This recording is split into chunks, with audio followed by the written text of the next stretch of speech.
kita. Itulah tema besar suku ini adalah mengasihi gereja lokal Anda. Di antara budaya atau etos yang kita berusaha untuk ciptakan di kalangan kita adalah kasih mesra Kristus Yesus satu dengan yang lain. The affections of Jesus Christ. Paulus merindukan jemaat yang dia layani.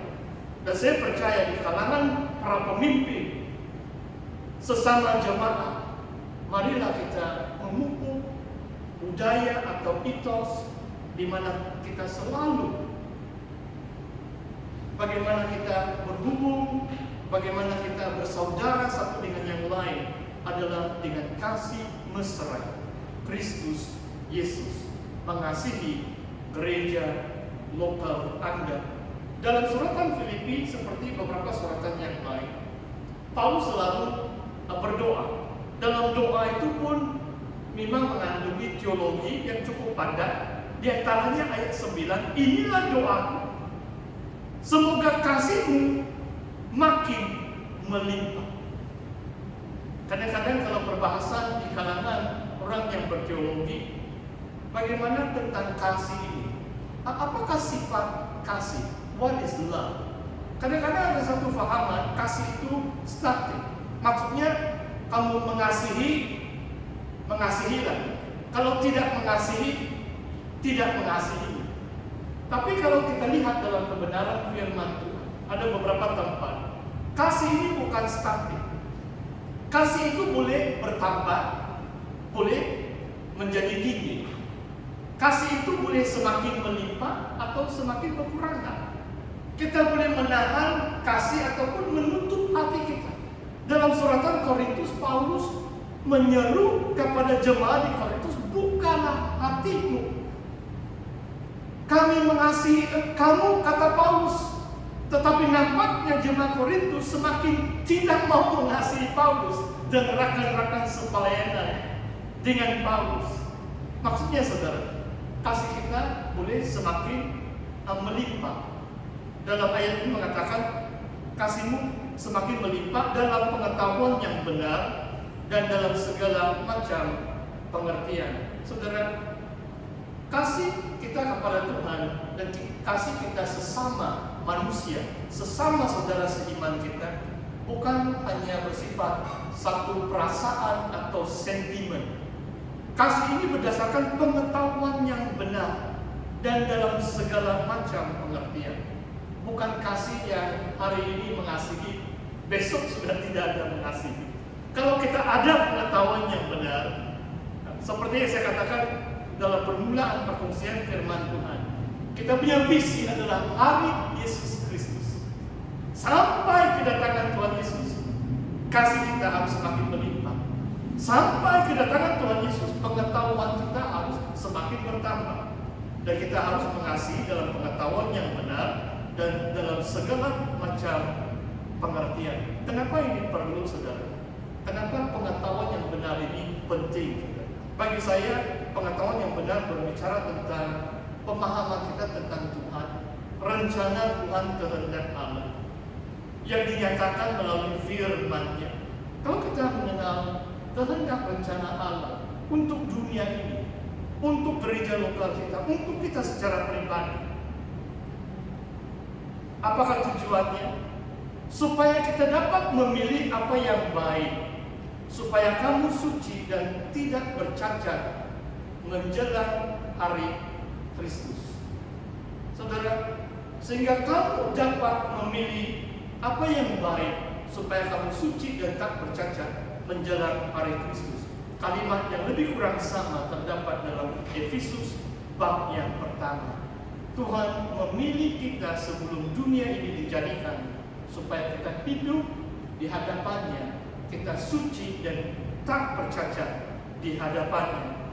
Saudara, kadang-kadang di dunia ini banyak pilihan. Kadang-kadang kita tidak tahu bagaimana memilih yang baik, atau adakah sesuatu perkara itu tidak baik. Adakah perkara itu membantu iman kita atau bagaimana? Bagaimana kita harus memilih apa yang baik dalam pengetahuan yang benar dalam segala macam pengertian. Saya beri contoh, saudara. Kalau apalagi pemuda, biasanya sekarang tarikan media ini sangat kuat. Multimedia ini boleh menjadi satu bentuk ketagihan. Kalau ada orang gaming, kalau kita dengar cerita di Jepun dan di Korea, ada orang gaming tidak berhenti 2 hari, tiba-tiba dia jatuh mati sebab dia tidak tidur pun. 2 hari dia main, tidak berhenti. Tidak tahulah adakah dia berhenti bikin tanda, saya tidak tahu itu. Tapi beberapa cerita atau berita bahwa karena mereka begitu asyik hanya gaming, mereka hilang nyawa mereka. Mungkin keadaan pemuda-pemudi kita tidak seserius seperti itu. Tetapi kalau ketagi dengan gaming pun boleh menjejaskan waktu kita berdoa, boleh mengambil waktu untuk kita belajar firman Tuhan, belajar dalam persekolahan kita, sebab banyak hal-hal yang lain. Saudara, marilah kita pilih apa yang baik. Pilih bagaimana kita atur waktu-waktu yang Tuhan berikan kepada kita berdasarkan pengetahuan yang benar dalam segala macam pengertian. Saudara, dalam ayat yang terakhir ayat 11, Paulus mengatakan doa ini dalam bentuk doa. Dia selalu mendoakan jemaat di Filipi supaya mereka penuh dengan buah kebenaran yang dikerjakan oleh Yesus Kristus untuk memuliakan dan memuji Allah. Oh saudara, saya percaya kita selaku umat Tuhan, apakah perbezaan kita dengan dunia ini? Kalau bukan kita menghasilkan buah kebenaran. Kalau bukan, kalau maksud saya kalau dunia itu menipu, kalau kita pun sama menipu, tidak ada perbezaan. Kalau orang dunia terima rasuah, kita pun terima rasuah, tidak ada beza. Saudara, waktu saya dengar berita yang mungkin saudara pasti sudah tahu, baru berlaku hari Kamis yang lalu, dan kita akan masuk dalam hari raya di negeri Sabah. Bila saya renungkan apa yang berlaku dalam beberapa hari yang lalu, ada satu ayat, saya mengajar di BTS tentang kitab Wahyu, dan mempelai perempuan dalam Wahyu 19, mempelai perempuan yang diangkat dan bersatu bersama mempelai lelaki dalam perkawinan anak domba adalah mereka yang mengenakan kain linen putih. Dan kain linen putih ini adalah perbuatan-perbuatan yang benar, the righteous deeds of the saints. Jemaat Tuhan yang layak untuk menyongsong kedatangan Tuhan adalah mereka yang mengenakan kain putih yang melambangkan perbuatan-perbuatan benar yang mereka lakukan selagi mereka hidup di dalam dunia ini. Maksudnya, kalau orang mencobai kita dengan uang, kita tolak. Kalau uang itu bukan sesuatu yang jujur di hadapan Tuhan. Sebab kita mengenalkan kain linen putih adalah perbuatan-perbuatan kita yang benar. Kita menghasilkan buah kebenaran yang sedang dikerjakan oleh Yesus Kristus. Kita berbeza dari orang dunia. Dan kadang-kadang ini yang mengecewakan. Dan tadi waktu persekutuan minum pun, yang kita rindukan adalah sudah lama berdoa. Saya masih ingat dan saya tidak perlu sebut, ini bukan YB yang saya sebut dalam sesi yang pertama. Ini seorang pemimpin, ada pangkat yang tinggi juga. Saya pernah dijemput ke rumah dan saya doakan kerasnya rumah dia cukup besar. Ada 8 ekar kawasan rumah. Dan sama juga waktu itu ada penetua selalu mendorong supaya biarlah orang-orang percaya Tuhan angkat di kerajaan supaya menjadi Daniel. Biasa saya dengar adalah Daniel dan Esther. Tapi berapa ramai yang betul-betul jadi Daniel dan Esther? Kita perlu doakan. Sesungguhnya Tuhan akan mengangkat kalau orang percaya menceburi politik pun mereka seperti Daniel. Belum lagi saya jumpa seorang pemimpin politik Kristen yang sanggup dicampakkan ke dalam gua singa,